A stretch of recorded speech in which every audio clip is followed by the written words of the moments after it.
عما يصفون وسلام على المرسلين والحمد لله رب العالمين. اللهم صل على سيدنا محمد وعلى آل سيدنا محمد وبارك وسلم.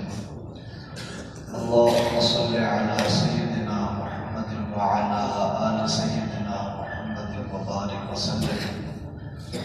اللهم صل على سيدنا محمد وعلى آل سيدنا محمد وبارك وسلم.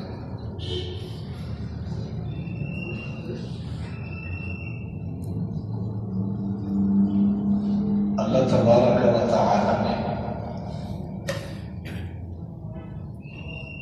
انسانیت کی ہدایت اور رہنمائی کے لیے کم و بیش 1,24,000 انبیاء علیہ السلام مبعوث فرمائے اور سب سے آخر میں آقا دو جہان صلی اللہ علیہ وسلم کو مبعوث فرما کر نبوت کے اس سلسلے کو مکمل فرمایا. اور پھر اللہ تبارک و تعالی نے ہر نبی کو کسی نہ کسی خاص وصف میں کمال عطا فرمایا. آقا دو جہان صلی اللہ علیہ وسلم کو تمام کمالات کا مجموعہ بنا کر کے مبعوث فرمایا. آدم علیہ السلام سے لے کر عیسیٰ علیہ السلام تک اللہ تبارک و تعالی نے ان تمام انبیاء کو جو اعزازات عطا فرمائے ہیں، جو کمالات انعامات عطا فرمائے ہیں، وہ تمام کے تمام اعزازات، انعامات، معجزات آقا دو جہان صلی اللہ علیہ وسلم کے اندر بدرجہ عطا موجود ہے. آدم علیہ السلام نے جس وقت مکہ مکرمہ کی دھرتی پر قدم رکھے اور اللہ تبارک و تعالی کی عبادت کے لیے اللہ رب العزت کا گھر بنانا چاہا تو اللہ تبارک و تعالی نے بطور انعام ایک پتھر عطا فرمایا. اس پتھر کے اندر 2 خوبیاں تھیں. پہلے خوبی یہ تھی کہ یہ بہت زیادہ سفید خوبصورت چمکدار تھا. جو بندہ اس پتھر کو دیکھتا تھا اس بندے کا دل اس پتھر کو دیکھنے کے لیے مائل ہو جاتا تھا اور وہ بندہ اس پتھر کی طرف بڑھ جاتا تھا. دوسری خوبی یہ تھی کہ جو بھی انسان اس پتھر کے اوپر ہاتھ لگاتا تھا تو وہ پتھر اس انسان کے تمام گناہوں کو اپنے اندر جذب کر لیتا تھا.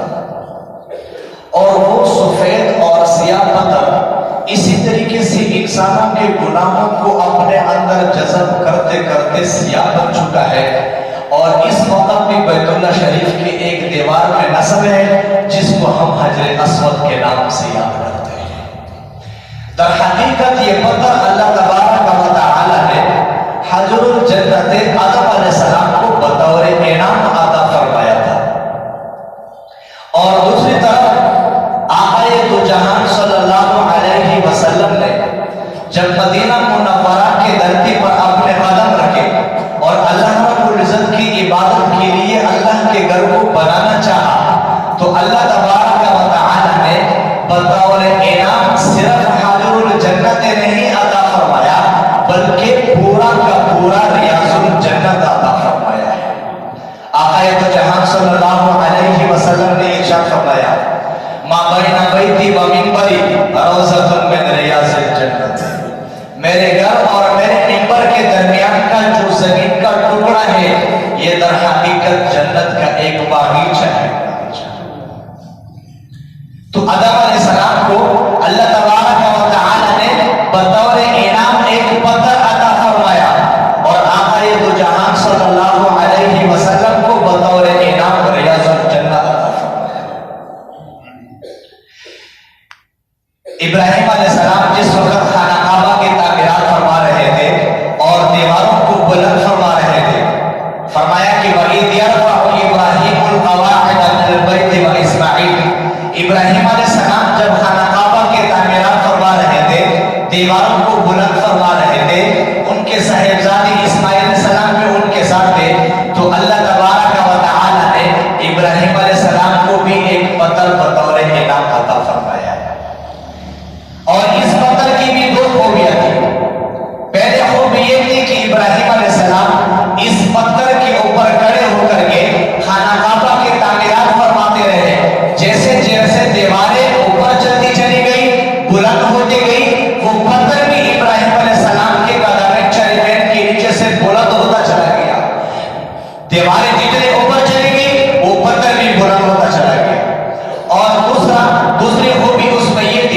کہ جب ابراہیم علیہ السلام بیت اللہ شریف کے قریب ارد گرد گھومتے تھے اور کسی کام کو کرنے جاتے تھے تو ابراہیم علیہ السلام کو اس پتھر سے اترنا نہیں پڑتا تھا، بلکہ جیسے ان کی چاہت ہوتی تھی وہ پتھر ابراہیم علیہ السلام کے قدم شریفین کے نیچے گھومتا تھا.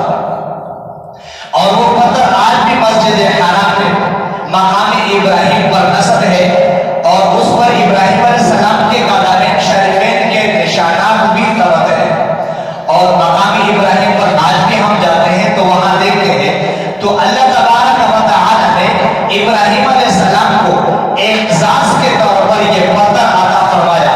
اور جب آقا دو جہاں صلی اللہ علیہ وسلم کی باری آئی تو مقام ابراہیم نے دیا، فرمایا عسیٰ ان یبعثک ربک مقاما محمودا.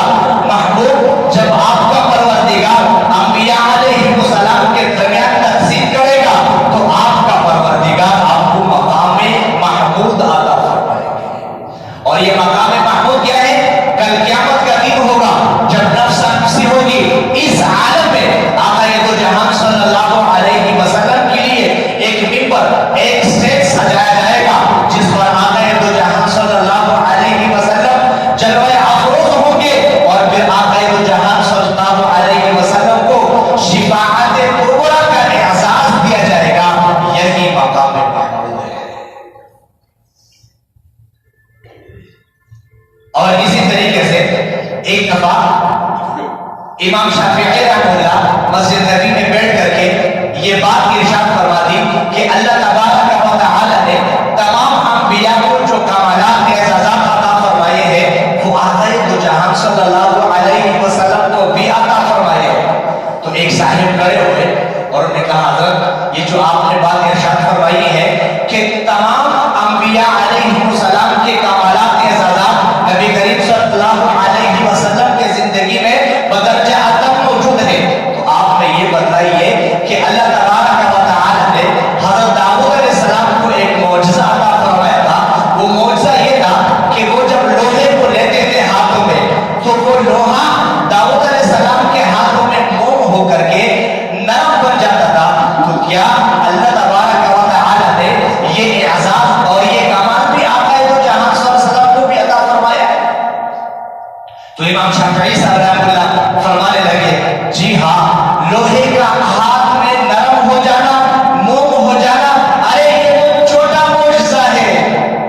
اس سے بڑھ کر کے معجزہ تو یہ ہے جب آقا دو جہاں صلی اللہ علیہ وسلم خندق کی کھدائی میں 1100 صحابہ کرام کے ساتھ کھدائی کے دوران مصروف تھے تو اس دوران صحابہ کرام کے سامنے ایک چٹان آیا جس کا کاٹنا صحابہ کرام کے رضوان اللہ علیہ مجمعین کے لیے انتہائی مشکل اور دشوار ہو گیا تھا. صحابہ آئے آقا صلی اللہ علیہ وسلم کے سامنے شکایت کی، یا رسول اللہ صلی اللہ علیہ وسلم ہم تو تک چکے ہیں، ہم پریشان ہو گئے ہیں، یہ چٹان کٹے گا کیسے؟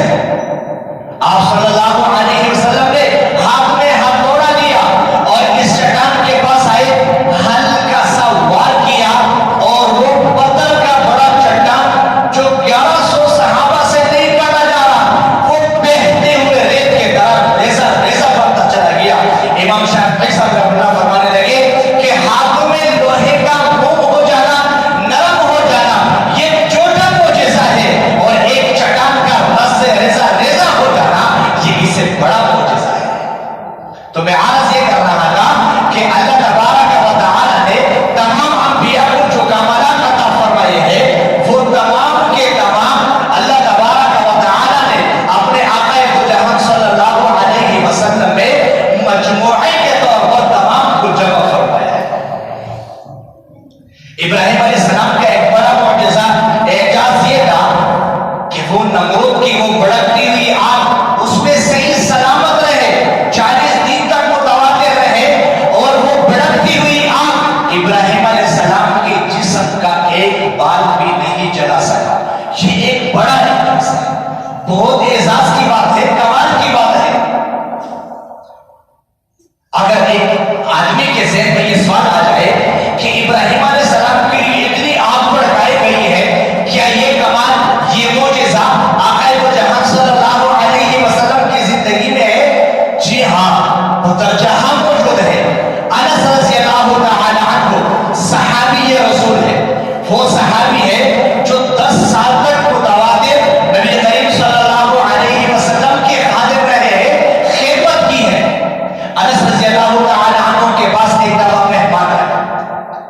تو آپ نے مہمانوں کے لیے کھانا تیار کروایا. تھوڑی دیر کے بعد مہمانوں کے سامنے کھانا رکھا اور مہمانوں نے کھانا کھایا. جب وہ کھانے سے فارغ ہو چکے تھے تو حضرت انس رضی اللہ تعالی عنہ اپنے ایک خادم سے کہنے لگے کہ ارے مہمان کھانا کھا چکے ہیں، اب انہوں نے ہاتھ صاف کرنے ہیں، ان کے ہاتھ صاف کرنے کے لیے تولیہ لے کر آئیے. وہ خادم صاحب گئے اور وہاں سے ایک تولیہ لے کر کے آ گئے، لیکن وہ تولیہ گندا ہے، میلا اور کوچیلا ہے. انس رضی اللہ تعالی عنہ نے اس خادم کے طرف دیکھا اور پھر فرمانے لگے ارے اللہ کے بندے، یہ کیسے گندا تولیہ لے کر آ گئے؟ یہ تو میرا کوچیلا ہے، مہمانوں نے ہاتھ صاف کرتے ہیں، لے جائیں اس کو دوبارہ صاف کر کے لے آئے. انس رضی اللہ تعالی عنہ کا یہ خادم اس تولیے کو لے کر کے گئے، 1 منٹ میں واپس آ کر کے اسی تولیے کو صاف ستھرا شفاف اور چمکدار بنا ہوا ہے. تو وہ مہمان حیران ہو گئے، انس یہ کیسے تولیہ ہے؟ 1 منٹ پہلے تو یہ گندا تھا، میلا اور کوچیلا تھا، اب 1 منٹ کے بعد یہ صاف ستھرا اور گرم گرم ہے. انس رضی اللہ تعالی عنہ فرمانے لگے کہ یہ ایسا تولیہ ہے کہ جب یہ گندا ہو جاتا ہے، میلا کوچیلا ہو جاتا ہے، ہم جلتی ہوئی آگ میں اس تولیے کو ڈال دیتے ہیں، آگ میل کوچیل تو کھا جاتی ہے لیکن اس تولیے کو کچھ بھی نہیں کہتی. ہم صحیح سلامت نکال کر کے یہ تولیہ صاف ستھرا ہمیں ملتا ہے. اور اس واقعے کے پس منظر یہ ہے کہ ایک دفعہ آقا دو جہان صلی اللہ